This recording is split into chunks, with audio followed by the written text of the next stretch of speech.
So we're in a season here where we're kind of in that interim transitional period, and we're right between the summer months and we're headed into this new season. Kids are starting back to school like we talked about a little bit ago. And today I want to do something a little bit different. If you're a regular here, you know I'm oftentimes not sitting here, but today I just want to have dialogue. I want to have some conversation, some things that I think are appropriate for the season that we're in. And so if we can, let's just take and look at the word together. This is going to be really simple, but I think it has the potential to have a lasting impact on how we engage one another and how we engage the community around us, okay? Everybody good? We ready? Okay, awesome. All right, so in order to set this up, what I want to do is I want to share some statistics with you, okay? Statistics that I've done the research on. We didn't just make these up on a whim. You know how statistics can be sometimes.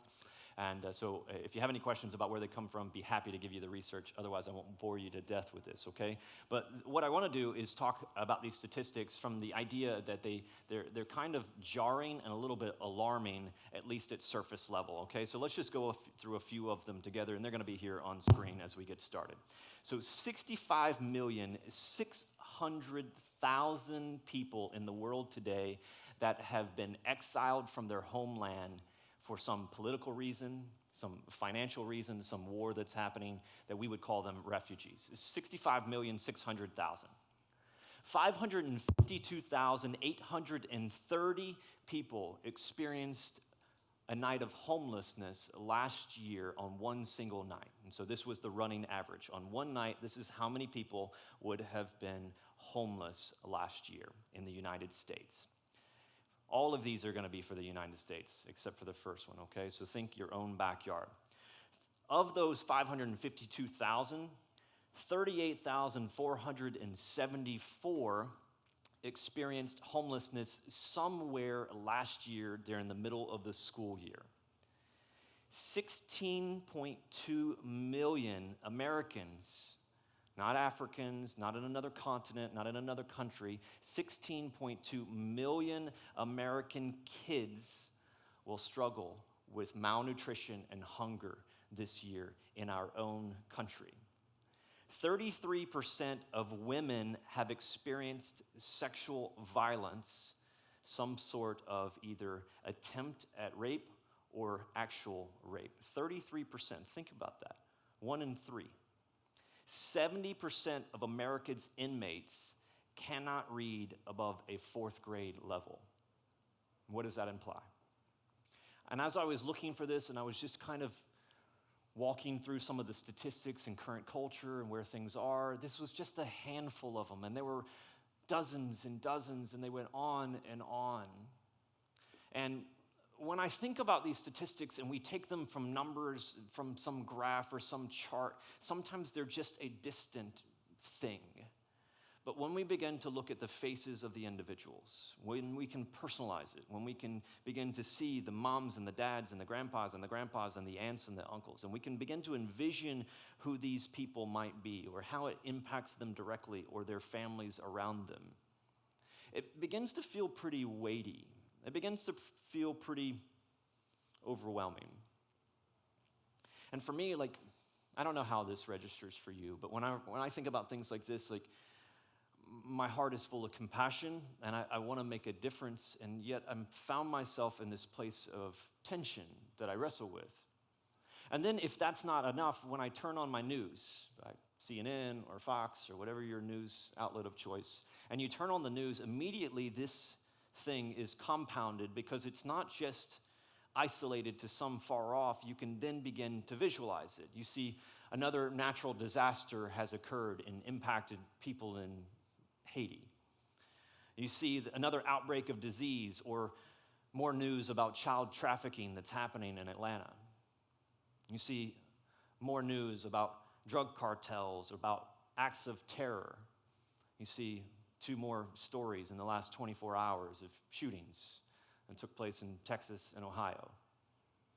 And when I hear those things, my response immediately is, it's heartbreaking, it's weighty, and I feel that in the moment.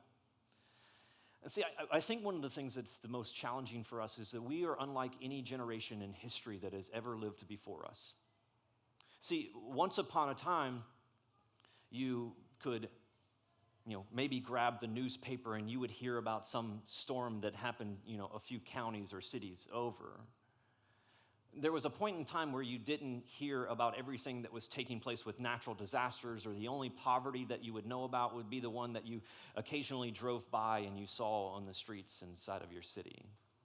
And the only murders that you would know about might be Matlock or Murder, She Wrote, and date some of you if you know what those shows are. But the time that we live in is really different, isn't it? And so for the very first time in human history, we are in the information age. And with the information age, there's a lot of strengths about that. But there's also the challenges of having to mitigate or having to navigate this new level of stuff that's constantly coming at us like a fire hydrant. And it's just kind of pouring it all out on us. And so you can't escape it, and you can't separate yourself from it. And so you turn on your television and you're flipping channels, and sure enough, there's another story on the news that caught me by surprise last night.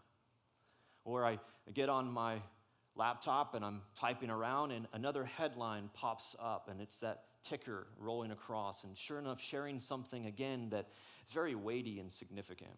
Or I get notifications on my phone, like many of you, and there it is again, pinging me, drawing my attention. Or every time I get on Facebook or social media of some form, now news is broken before the reporters ever make it on scene. And it's being shared with us, and that information never stops, and it keeps coming. And in the beginning, it feels pretty overwhelming. And then you compound this idea with what happens in our community, our personal lives, with the people that we can reach out and touch around us. You hear about the neighbor who's going through that nasty divorce, and you see the impact that it's having on their children. That family member gets diagnosed with cancer. That church member has a tragic thing happen to them, and now they're in the intensive care unit, and doctors are not giving much hope. The kid from school that you grew up with got in a car accident. Your wife's uncle dies. Friend's mom is in hospice. A person in your small group lost their job, and it looks like they're going to lose everything.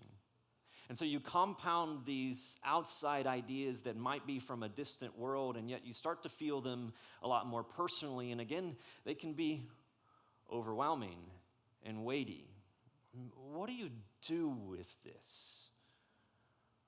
What are we supposed to do with it? How do we navigate it? How do we mitigate it? What responsibility do we have, if any? And how do we keep it from being so overwhelming? And so our natural responses to this first is when we first hear about these kind of ideas, we're full of compassion. Our heart is stirred. We're prompted to go and take action, to do something. And then somewhere in that, when we start to feel overwhelmed by and inundated by the things that just keep coming, I thought I could help in this, but now I see the same thing is happening here and here and here, and I don't know that I can make any difference. And then the tendency and the temptation is somewhere at some point in time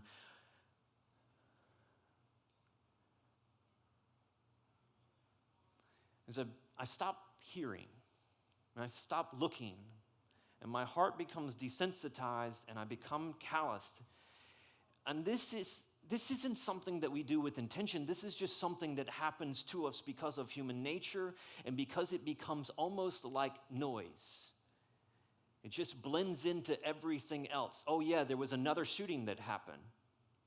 The first time you heard about that, it was tragic and it wrenched your heart. When you hear about it again, it becomes more commonplace. And our heart does something different and responds differently. And this is the tension that we continue to wrestle with, because in the beginning, when you have compassion and then you find that it's overwhelming and you feel like you can't do anything about it, the temptation and the frustration is to realize, well, I can't do anything anyway. And so I don't know if you navigate this the same way that I do, but internally, this is kind of the thing that I wrestle with.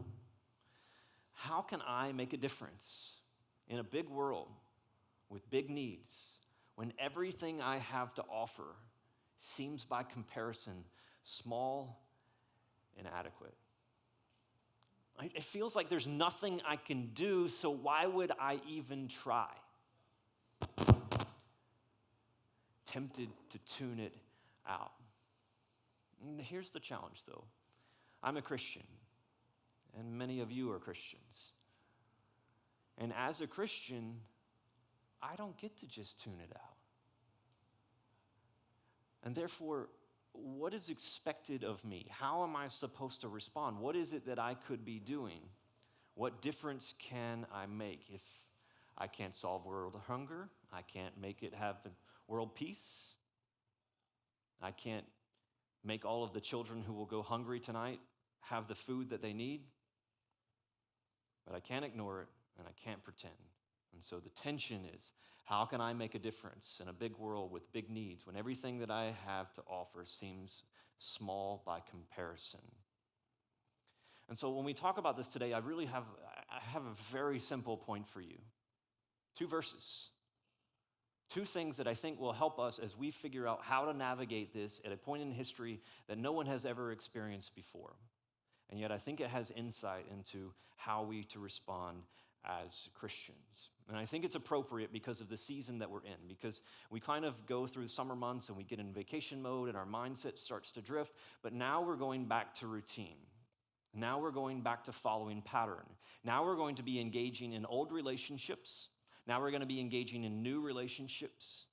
And so as we move into this, what I know is going to happen is that some point in some time in the next 6 months that remain in our year, you're going to have to navigate a tension that's going to come up, and it's going to feel bigger than you, and how you respond in that moment maybe be determined by what you've determined here today. And so this is why I want us to talk about it, okay? And so we're going to pull a couple verses, very short and simple. We're going to look at them together. Then there's a main key thought idea I want to give you on the other side. I think it's going to help you. It's from Galatians. We'll be in the 6th chapter of that. You know that we look at our Bibles. Galatians is a book in our Bible. It's really just a letter that was written to a group of Christians who lived in or around the city of Galatia. And so Paul, the author, Apostle Paul, he's talking in context about what was happening and gives so many different nuggets of truth to this church, this group of people in Galatia. But then these 2 verses, these 2 sentences just kind of jump out, and they talk about our social responsibility as it relates to the tension that we're talking about today. So let's look at it together. This is Galatians chapter 6. We're going to look at verses 9 and 10, okay? So very simply, here's what it says. Let us not become weary in doing good. All right, and just to define good here, he's talking about a moral good. He's talking about an ethical good. He's talking about our civic responsibility for caring for those around us, for loving the community that we live in, for lifting up the needs of others above our own. He says, let us not become weary in doing these things, in doing good. And he uses that interesting word, weary, and I really can relate to this because, well, it just means tired. Let us not grow tired. Let us not become worn out. Let us not become weakened or no longer strong. So let us not become tired in doing good. And so why is it that Paul would talk about this idea? Why would he feel to put these 2 sentences in this long paragraph? Why would he bring this up? And I think it's because Paul knows that as Christians, he's talking to believers, that the temptation, the tendency is that over time we can become weary, we can become tired of doing good. And I don't know if you've faced this, but it's something that I definitely face. When you're continuously having to put the needs of another person above your own, the result can be is that you become tired and weary. When you're constantly being asked to give to someone else and it's stretching you, that can become tiresome. When you're the one who's constantly having to turn the other cheek, you're the one who's constantly having to ask for forgiveness, it can be tiresome. When you're serving others or caring for others or you're struggling to do the right thing, can we be honest? Sometimes it's difficult to do the right thing. You know what you're supposed to do, but it seems easier to follow that old pattern and path, right? Sometimes we can grow tired of doing good. And Paul knows this. He addresses it. Paul has recognized this within his own life. He's recognized it within the church that he's speaking to. And he says, let us not become weary in knowing and doing good. And he goes on and he builds on this idea. He says later or earlier in this chapter, this is Galatians 6. We actually touched on this a few weeks ago. This is the second verse of that same line of thought. He says, to carry each other's burdens. And in this, you will fulfill the law of Christ, to love one another. He says, let us carry each other's burdens. Have you ever carried someone else's burden? Have you ever felt the weight of that burden? And Paul knows that weight. He's felt that weight. He's been in prison for things that he was not responsible for, carrying the weight. And so he says, I know what the temptation is to become weary and to become tired and doing good. And so then he goes on, he says, for at the proper time, we will reap a harvest if we do not give up.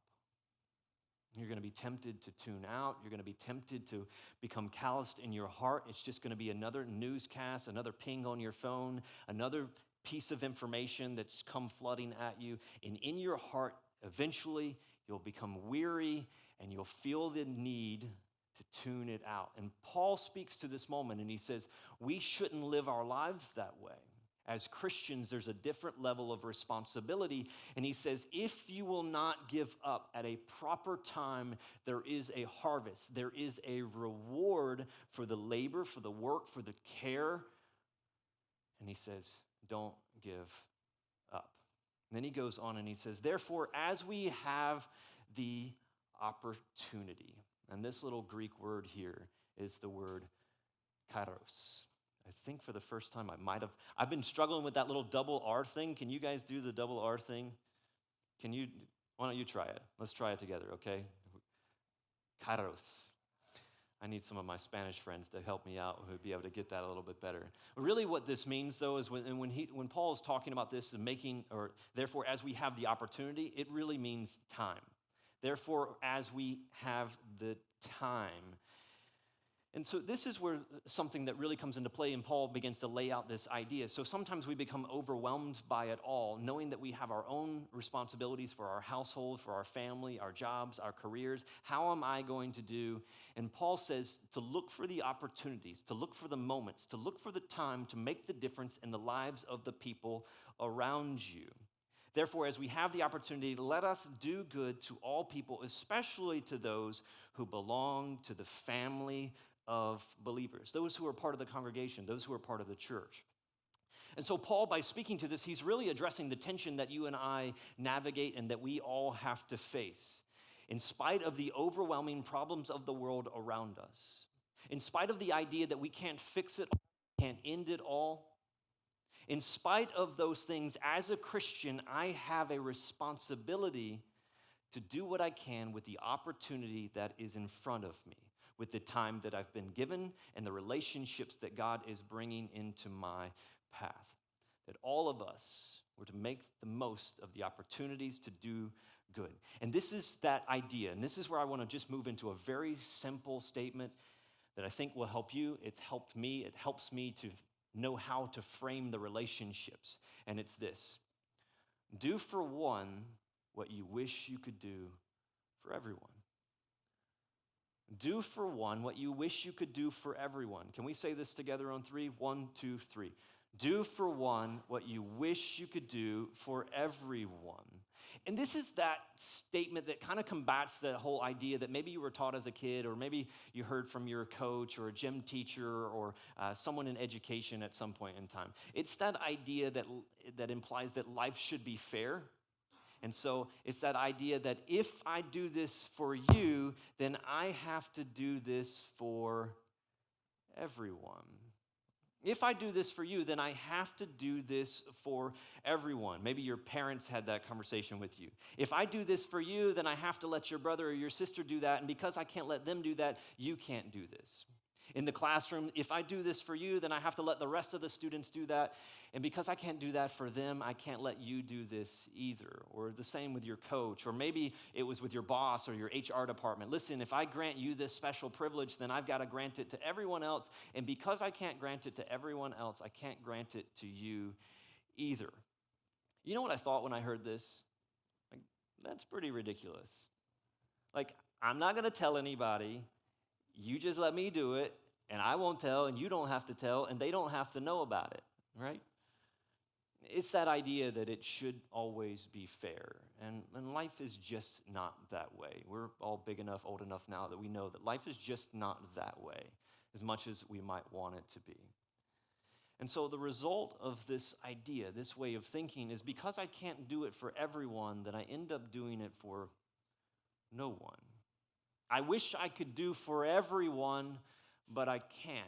I can't end world hunger. I can't end some of these other things. I can't do it for everyone, and therefore I don't do it for anyone.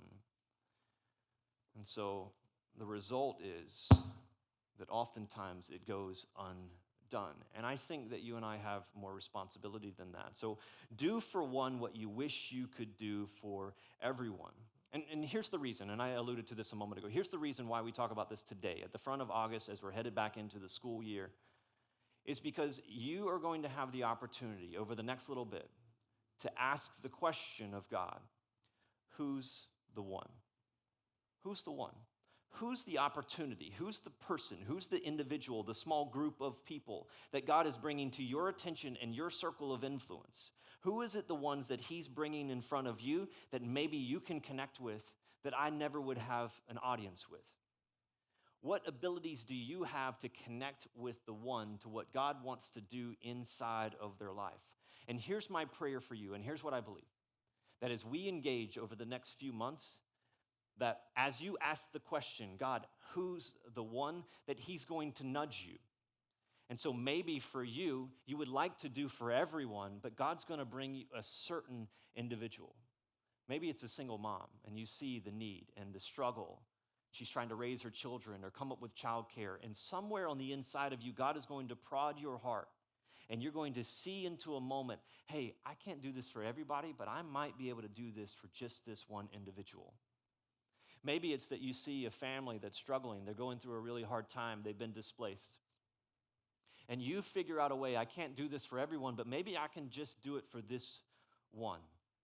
Maybe it's a group of kids who are without a father. And you figure out in your heart, I can't do this for everyone, but maybe if I just went to his little league games, maybe if I just showed him some attention, maybe if I just mentored just a little bit. Maybe you see a marriage that's struggling and you immediately think to yourself and you're like, dude, my marriage itself is struggling. I'm not a marriage counselor. What in the world can I do? Maybe God is going to nudge your heart as you ask him the question, who's the one? And he's going to allow you to see inside of, maybe you walk through some difficulties or some hard times inside of your marriage, and now you're just going to be able to share your story with them.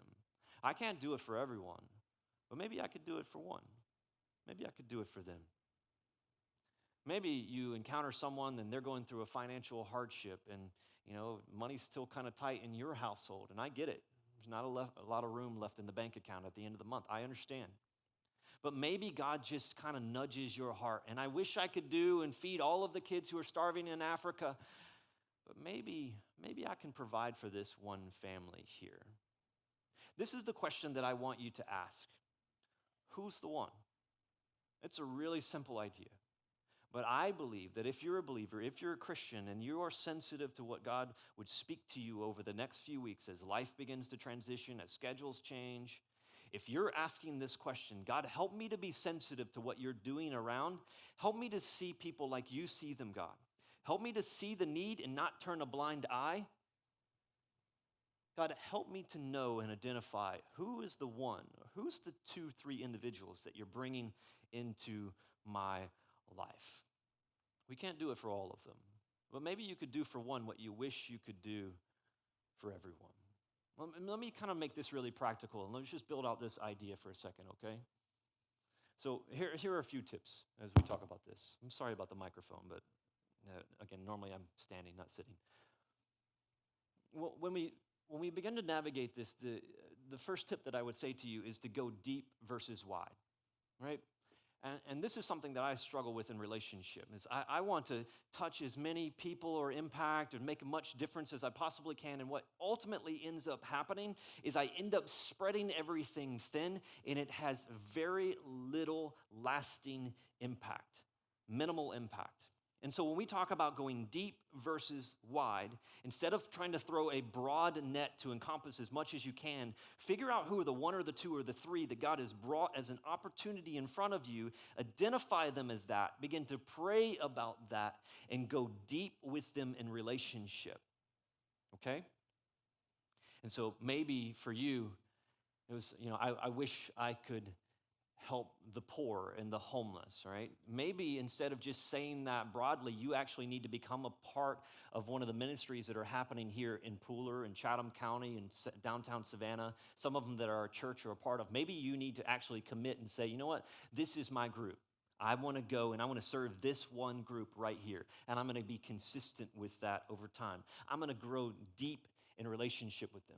Maybe you had a rough upbringing, and maybe when you were a high school student or something like that, things were rough for you. And maybe because of that, inside of your heart, you have compassion for students. Or maybe it's time that you would get involved and begin to serve that regularly, that you would go deep in those relationships. The second tip that I would give you is that you would go long-term versus short-term. Long-term versus short-term. When we see something as nearsighted and we're looking for a really quick fix to a very big problem, and we want immediate results in the short term, then we end up disappointed and we end up bowing out over time. And what it ultimately does is it hurts those that we promised that we would be there. And so I would encourage you, if these are relationships and you're investing into a marriage and you feel like God has brought another couple alongside you to mentor, to help be a part of their lives, go deep in the relationship with them and be consistent over time. What would it be said of you if you spent the next year, the next 2 years of having dinners once a month, of encouraging them, pointing them towards Jesus? What could happen in their lives as a result of that? Think about that in contrast with the idea of, I met with them once and I pointed them to a few pieces of scripture and I gave them a book and sent them on their way, and I did my responsibility as a Christian. Think about the people who've made the biggest lasting difference in your life. And I would say that they went deep with you, and I would say that they were consistent with you over time. This is who we are. This is how we address the concerns around us. We can't do it for all of them, but we can do it for one. Who's your one? The next one I would say is give time and money. And oftentimes we would think, okay, well, I'll give money, I'll throw dollars at something. And I don't want to lean into that idea too heavily here. It's going to require something of you. And the most valuable commodity that we have is not our money, but our time. And so it means that you would look for opportunities, making the most of that time that you have, and you would look for those moments where you can come alongside, where you can rally along, and you can make an investment of time. It may mean that you're offering money and helping in a financial situation, but more often than not, it's an investment of time. Very simple idea. Do for one what you wish you could do for everyone. Do for one what you wish you could do for everyone. Your question to ask is, God, who's my one? And I'm confident if you will make yourself available, if you'll be sensitive and your eyes will be open, God is going to point you in the direction of someone over the next few weeks as you ask this question, who's my one? And then you begin to move into relationship where you commit to going deep and to be consistent over time and doing whatever it takes to help to point them towards Jesus, to build up relationship with them. Does that make sense? Everybody give me kind of the nod. All right. And so here's what I'm confident with. So oftentimes we say this, okay? And we say the idea, we'll have everyone stand on your feet. Now go and change your world, right? And I like the idea of that, but it feels limited. When we just give you instruction to go and change your world, it's back to that idea of being overwhelming. My world is in chaos around me. What can I do? But if I will commit and you'll commit, and every one of us would commit to doing for one what we wish we could do for everyone, I believe that has the potential to change the world. And here's what else I'm convinced of, okay? If I would do for one what I wish I could do for everyone, I am convinced that it will change someone's world. And it might just be your world. It might just be my world. Oftentimes when we find ourselves investing to others and giving outside of ourselves, it can be tiresome. We can grow weary. We can want to give up on that. Be reminded of the compassion of the heart of the Lord for the people in our city, for what's happening around us, and be sensitive to the individuals. Don't tune it out. Don't turn the channel. Be sensitive to what God is doing and speaking. And He's going to speak to your heart. And then act on it. Do for one. Just one. And maybe today as we close out, I'm going to pray in just a moment. And then I want to share a couple things with you on the other side of that. Maybe you're here today and you came and you're like, hey, I am the one. Maybe you're like, hey, I came today and I'm the one in need. I came and I needed a special touch from God. I want to remind you of a couple things that I want you to be aware of. One is that this church is for the one. We're a small church. We don't have a ton of extra resources. There's not a lot of other money that's sitting around. But here's our commitment, that we will love one another well, that we will be life-giving. And if you find yourself ever at the position of being the one, whether this is your church home or you're a guest with us today, what I can promise you is the people that call this place home will rally around you, and they'll do for you what they wish they could do for everyone. I want to remind you today, if you're the one, of God's heart for the individual. Do you remember the story you've probably heard if you grew up around here? Of Jesus would say that He would leave 99. He would make sure that those 99 are well taken care of, and that He would pursue the one. That He cares so much for the individual, for the one, that He would be willing to do it all just for you, just for me. And that blows my mind. I've been the one. Every person in this room, at some point in time, you've been the one. And God sent some individual to you. Somebody saw you as the one, and they did for you probably what they couldn't do for everybody else. God saw you as the one, and He did it for you. And if you're a Christian in the room, we simply pass on what God has done for us by loving one another well, doing for one what I wish I could do for everyone. If you're the one today and you have a need, or there's something you need to talk about, come find me. Let's sit down. Let's have coffee. Let me pray with you. Let me encourage you. Let me help you in whatever way we can. For the rest of us, could we agree, just kind of say, God, help me to see, open my heart, use me, do something through me, help me to connect with the one this week, this month. Can we do that together? Let's pray. Heavenly Father, I thank you, God, that you saw me as the one in need. And there was nothing I could do, and so many of our stories in this room, that there was nothing that we could do to save ourselves, to rescue ourselves. And we felt overwhelmed in that moment. And yet, God, you saw fit to come after the one. You made a way. You did it all for me. You did it all for each of us as individuals. God, if there's someone here today who is in need, would you first and foremost remind them that you are a God who supplies their needs, that you meet them right where they are. You have not forgotten them. You have not abandoned them. You have not forsaken them. All we are to do is to call out to you, express our need to you, and that you are faithful.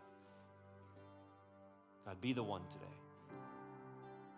God, the rest of us in the house who are Christians, God, would you help us to maybe to shave off some layers of callous that might have grown over our hearts. May we be sensitive to the things that you're sensitive to. May we feel what you feel for others that are inside of our community. God, would you help us when we feel overwhelmed to just be reminded of the opportunities that you've brought to us, and that we might see the one as you see them. And would you do something in us and through us?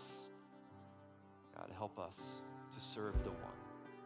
In Jesus' name we pray. Amen.